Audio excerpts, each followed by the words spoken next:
Salut les gars, moi c'est Mika de la team Vipro, bienvenue dans mon atelier où on va parler un petit peu de Airless, en l'occurrence ce modèle là, donc c'est le Lakmé 070, donc le Airless à piston auto-lubrifié. Alors on va vite faire le tour déjà des accessoires qui sont fournis avec. Tout est incorporé à la pompe en fait, t'as pas grand chose à y ajouter à part un tuyau, donc c'est un tuyau de 15 mètres, à l'intérieur c'est du 1/4. Là déjà quelque chose d'intéressant on va dire, tu peux protéger ton tuyau. Moi je vais pas dire que je suis maniaque mais j'aime bien quand même avoir quelque chose de toujours propre, c'est vraiment beaucoup plus agréable. Donc là tu as comme un boyau autour du tuyau, tu peux en avoir de rechange, tu vois ça se présente comme ça et c'est des petits rouleaux que tu viens enfiler tout simplement. Et tu as aussi bien sûr ton pistolet pour pouvoir peindre que tu vas venir raccorder. Donc en gros pour l'instant tout ce qu'on aura à faire c'est raccorder tout ça ensemble. Tu as une notice bien sûr avec un petit filtre fourni avec.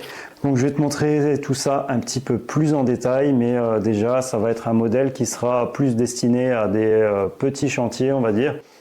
C'est plus axé résidentiel, même si tu as une petite entreprise, une auto-entreprise ou que tu veux un pistolet d'appoint, ce sera ce type d'appareil que tu vas retrouver. Si maintenant tu as voilà, un petit peu de peinture, de mur ou de choses à faire, ou des menuiseries, de l'imperméabilisation à faire, je sais pas, de la lasure, du saturateur, ben ce modèle-là, il pourra te convenir. Donc bien sûr, selon ce que tu fais, on en parlera tout à l'heure, mais il faudra adapter un petit peu ta buse et voilà, il y aura quelques petites choses à voir, mais d'après la notice, en tout cas, ça a l'air relativement simple. Ce qui est intéressant peut-être pour toi, c'est que moi, j'ai jamais utilisé d'Airless. C'est la première fois de ma vie que je vais en utiliser un. Je me suis pas trop renseigné, si tu veux, au niveau de copains qui en ont, parce que je veux vraiment me faire mon expérience, voir si quelqu'un de novice peut le sortir du carton et l'utiliser juste simplement avec les informations de la notice. Je pense que c'est intéressant à savoir. Donc on verra en fin de vidéo, on en rediscutera, mais si moi j'arrive à l'utiliser comme ça sans m'être trop renseigné ou sans avoir eu d'aide, bah tu y arriveras aussi. C'est parti, on va le voir d'un peu plus près. On va déjà regarder de quoi est composée la face avant de la pompe et voir un petit peu ce qu'on aura à manipuler aussi. Sur ta droite, tu vois la pompe d'amorçage, donc on verra comment ça fonctionne tout à l'heure. Au niveau de l'avant toujours, tu as un petit bouton, ils appellent ça le Push Prime. Ça va te servir si maintenant tu n'as pas tout à fait bien nettoyé ta pompe après utilisation, si tu as de la peinture ou quoi qui colle légèrement à l'intérieur, tu vas pouvoir venir décoller ta bille pour ne pas avoir à l'ouvrir ou quoi que ce soit, rien avoir à manipuler. Tu auras juste à appuyer sur ce bouton pour que ça passe correctement. Tu as bien sûr le bouton de réglage de pression, on en parlera selon tes besoins aussi, selon ce que tu utilises. Tu as le tuyau d'aspiration avec une crépine au bout pour pas venir aspirer trop de saleté. Tu as ton tuyau de vidange qui est à côté. Et voilà, là, tu as tout simplement le bouton marche-arrêt. Sinon, la longueur du câble, elle est de 1,6 m. Si tu mets une rallonge, quelque chose de long, fais attention à la section que tu vas venir y brancher. La machine fait 650 watts. Alors, selon la rallonge, ça risque d'être un peu serré pour éviter que ça chauffe ou que tu aies des pertes de puissance ou que ce soit pas régulier. Fais attention à la rallonge que tu viens y mettre dessus. Surtout si tu as des grandes longueurs, tu peux avoir des pertes de tension justement dû à cette longueur, mais c'est pour toutes les machines. Dès que tu as un peu de puissance, en fait, tu peux ressentir assez rapidement en fait une perte et ça peut causer des soucis en fonctionnement. Au sujet de ce pistolet, il y a quelques petites choses à dire, à contrôler, à vérifier, et puis voilà, pas grand chose, mais il y a des petites choses importantes quand même.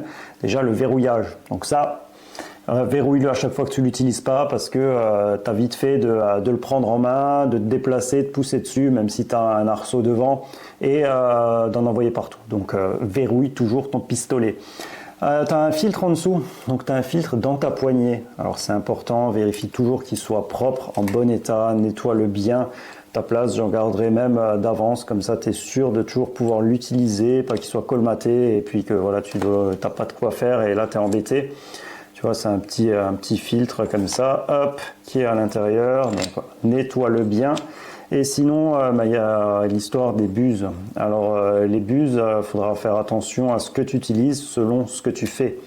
Tu n'utiliseras pas la même buse, par exemple, quand tu peindras des menuiseries et quand tu vas peindre une pièce, quoi.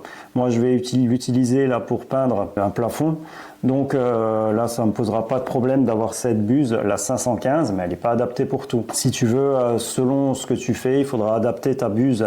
Alors là, c'est une 515. Le 5, ça représente la largeur. En fait, on dit qu'on peut faire x5. Par exemple, là, c'est la catégorie des 500. Donc le 5 x 5, ça te fera à peu près 25-30 cm de large. Et ce qu'on compte, c'est toujours à 30 cm. Donc à 30 cm de ton mur, c'est comme ça que tu vas venir peindre en fait, bah, tu auras un faisceau, je ne sais pas comment on peut appeler ça, mais de 30 cm, de 25-30 cm de largeur. Et après les 15, c'est en fait la dose en gros de peinture qui va sortir. Donc là, tu vas devoir regarder selon ta peinture si c'est adapté à ce que tu vas faire. Et parfois, même si tu as deux peintures de différentes marques identiques sur le papier, ben, la viscosité ce sera pas la même. Alors tu seras peut-être plus à l'aise en changeant ta buse, en mettant une 517 ou autre, voilà, à voir quoi. Et si tu fais des menuiseries par exemple et que tu veux un truc un faisceau de 10 cm de large, ben, tu prendras une catégorie 2 par exemple et tu seras plus à l'aise pour travailler, quoi. C'est clair, si tu as un truc de 60 de large, ce sera pas le top, on est d'accord.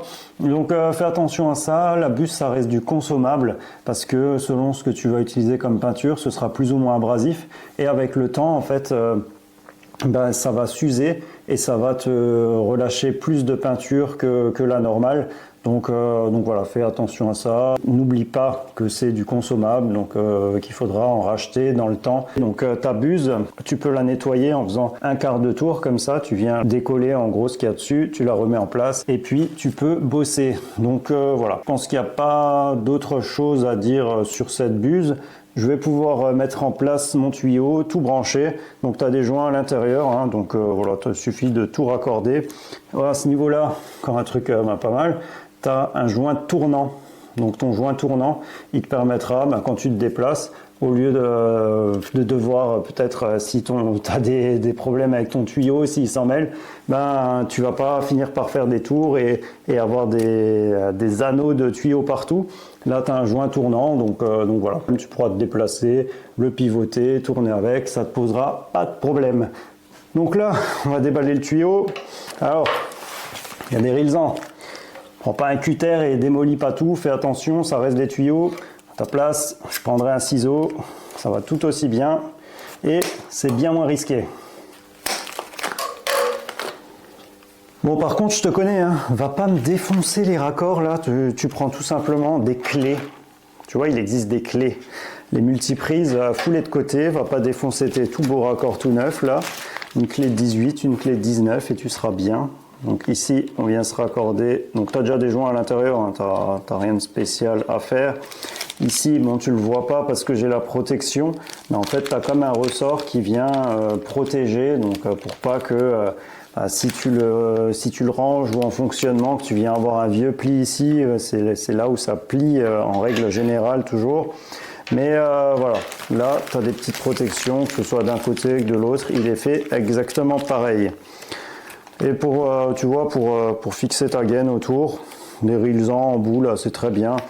Moi, je vais de ce côté-là, je pense que je vais encore ajouter un peu de scotch, comme ça, écoute, à nettoyer, je ne serai pas embêté, j'aurai juste à enlever le scotch et la partie de mon raccord, elle sera clean. J'aime bien les choses clean. Alors, prends soit, comme dit, des clés, soit des morts plats, comme ça va bien aussi. C'est des morts parallèles, tu ne vas pas risquer de défoncer quoi que ce soit. Donc là, on va le fixer, hop, clé contre clé toujours. Pas besoin de serrer comme un taré non plus, hein. Tu as un joint à l'intérieur, il va faire le job, même que tu as de la pression, ça va le faire, c'est fait pour.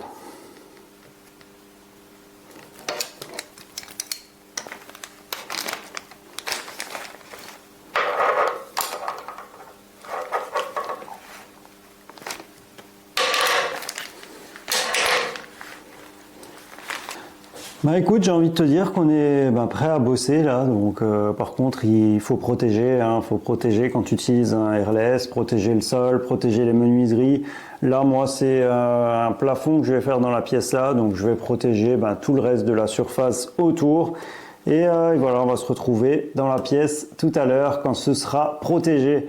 Alors juste une petite chose que je trouve intéressant aussi sur ce airless, c'est que tu peux l'utiliser sur un groupe électrogène, donc c'est donné à être amené sur chantier, à être déplacé, et c'est compact, il y a tout qui est prévu pour l'utilisation chantier, et tu peux l'utiliser sur un groupe électrogène, donc je pense que c'est quand même intéressant de le souligner, donc que ce soit sur secteur ou un groupe électrogène, qui est pas aussi stable, faut le savoir, le groupe électrogène, lui, il arrivera à suivre et s'occuper de la gestion de la tension qui est pas forcément aussi stable, mais il arrivera à le faire et te donner quelque chose de régulier quand même. Petite précision avant que tu viennes me dire merci, j'ai mis ma pompe airless sur groupe électrogène et je l'ai flingué.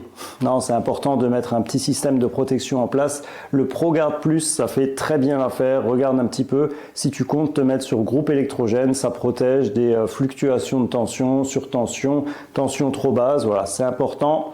Protège ta pompe. Bon, je viens de tout bâcher pour une première fois. C'est pas ce qu'il y a de plus simple. Je vais m'attaquer à un plafond. Je suis pas forcément équipé pour.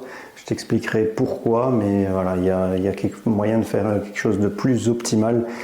Mais j'ai protégé mon sol, j'ai protégé les murs, j'ai protégé les meubles, j'ai tout protégé, histoire de pas avoir de coulure ailleurs. Comme ça, on va me créer une petite brume. Au moins, la brume se déposera sur la bâche.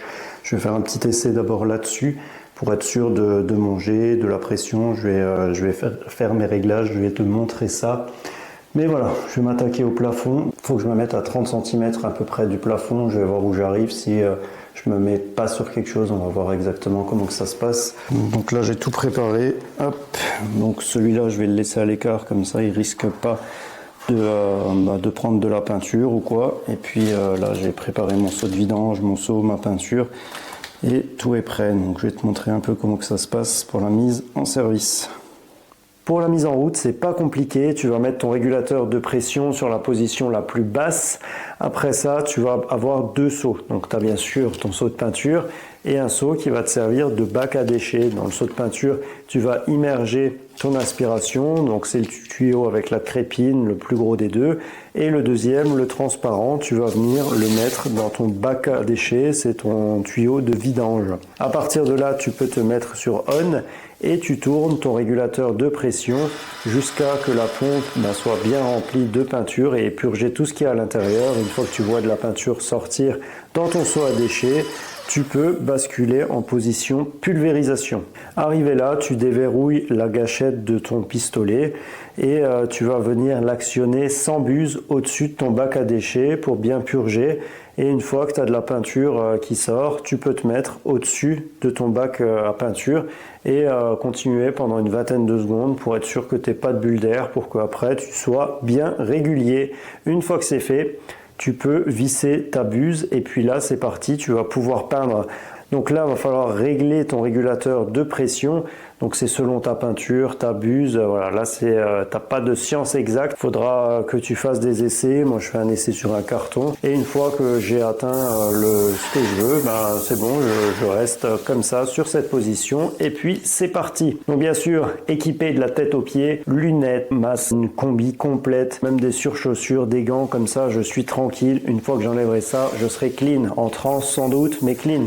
Je trouve que ça se prend bien en main. Alors bien sûr, faut toujours être le plus régulier possible, à une trentaine de centimètres de ton support, toujours bien parallèle, à demi-recouvrement, comme ça risque pas d'être clairsemé. Bien sûr, toujours en mouvement, tu t'arrêtes jamais avec le pistolet en route, sinon tu vas avoir un excédent de peinture par endroit et c'est vraiment pas le but. Et une fois que tu prévois de t'arrêter, tu relâches la gâche et après tu termines ton mouvement pour vraiment ne pas avoir d'excédent de peinture par endroit. Mais franchement, franchement ça se fait bien, même pour un novice. Ça se prend facilement en main, en tout cas c'est mon ressenti. Une fois que tu as terminé de peindre, je te conseille de tout de suite mettre la sécurité sur ton pistolet.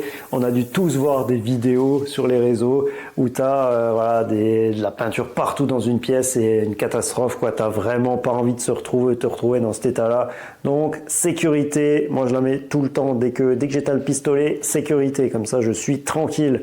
À ce moment-là, tu vas pouvoir venir éteindre ta pompe et venir décomprimer donc la pression qui reste dans la pompe et dans le pistolet. Bon, je te parle de tâches, de mettre de la peinture partout, mais on va dire que c'est un moindre mal parce qu'il faut rester conscient que c'est une gâchette de sécurité. Ça s'appelle pas comme ça pour rien. En fait, une fois que tu enlèves ta buse, ben, tu peux avoir un jet jusqu'à plus de 200 bars et si tu l'as sur ta main, sur ton bras, ben, ça peut faire très très mal. Et voilà, évite, actionne cette gâche de sécurité à chaque fois que tu poses ton pistolet et encore plus quand tu n'as pas de buse dessus. Donc maintenant, place au nettoyage, bien sûr, hein, tu vas pas laisser ton pistolet comme ça dans un coin avec la peinture et tout dedans, faut tout de suite le nettoyer. Plus tu le nettoies vite, ben, plus tu auras de facilité à le nettoyer. Tu démontes ta buse, tu sors ton tuyau d'aspiration, tu passes un coup dessus pour enlever déjà le plus gros de la peinture et tu le plonges dans un seau plein d'eau. Tu mets ton tuyau de vidange toujours dans ton bac à déchets. Tu vas venir nettoyer ta pompe. En gros, pour la première fois, tu te mettras en position amorçage et nettoyage. Là, en gros, ça va venir rincer donc ta pompe. Une fois que ça sort bien clair, là, c'est que tu as tout rincé, c'est qu'à l'intérieur, c'est propre aussi. Tu vas pouvoir passer au pistolet. Donc, tu te mets en position pulvérisation.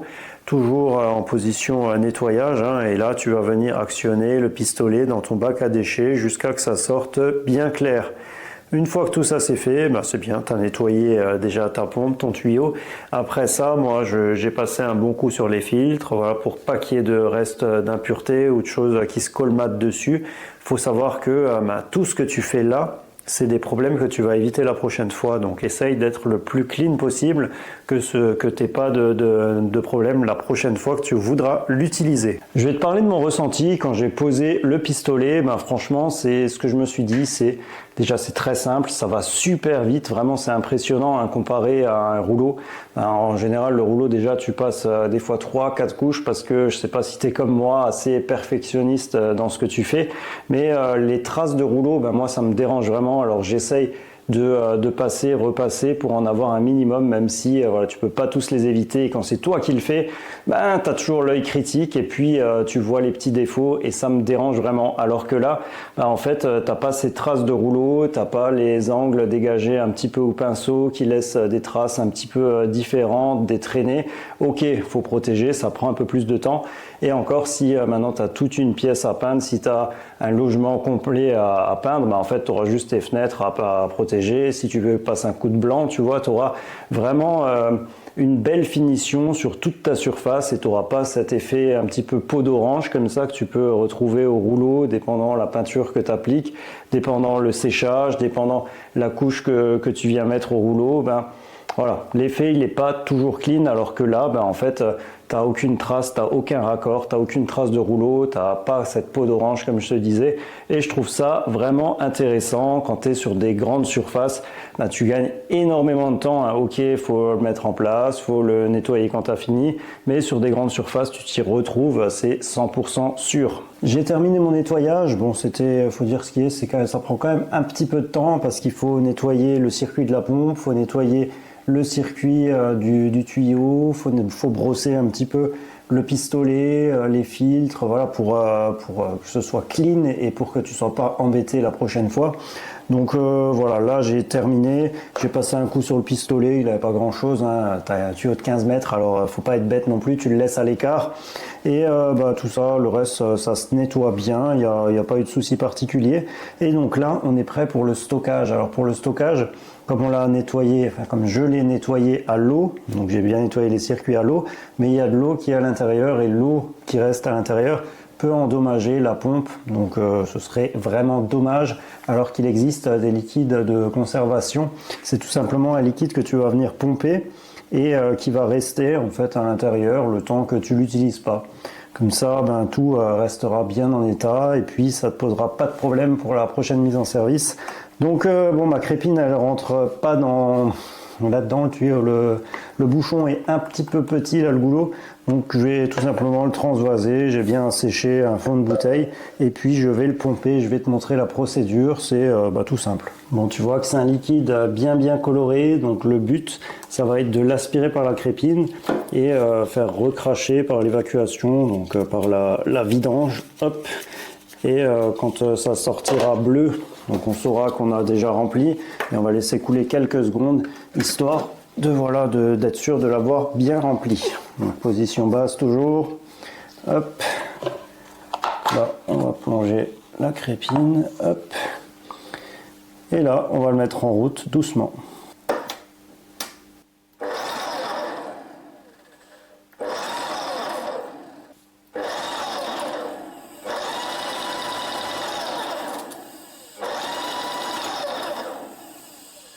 Pour bloquer le produit à l'intérieur, suffit de basculer la poignée d'amorçage et puis là le produit reste dedans, il va être stocké comme ça. Donc tu peux mettre un petit sac plastique ou un petit truc voilà, pour les dernières gouttelettes qui vont couler, mais le produit va rester à l'intérieur pour que la pompe reste en bon état de fonctionnement et qu'elle ne vienne pas gripper à cause de l'eau qu'on va laisser dedans, tout simplement.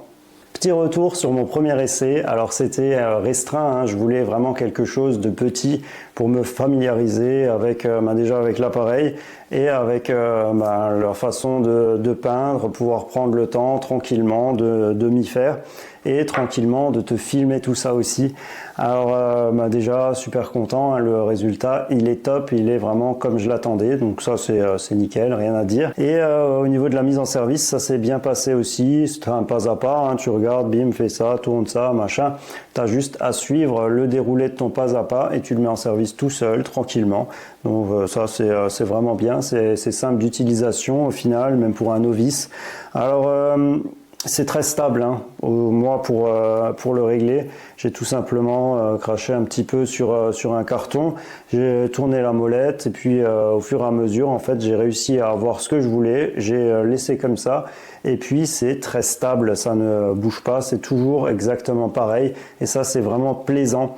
Alors bien sûr, c'est pas parce que tu as un joint tournant là tu dois peindre comme ça, il faut vraiment rester parallèle, toujours à 30 cm, à demi-recouvrement, pour avoir quelque chose de vraiment propre, uniforme. Donc voilà, l'appareil ne fait pas tout non plus, il faut que toi tu sois stable aussi.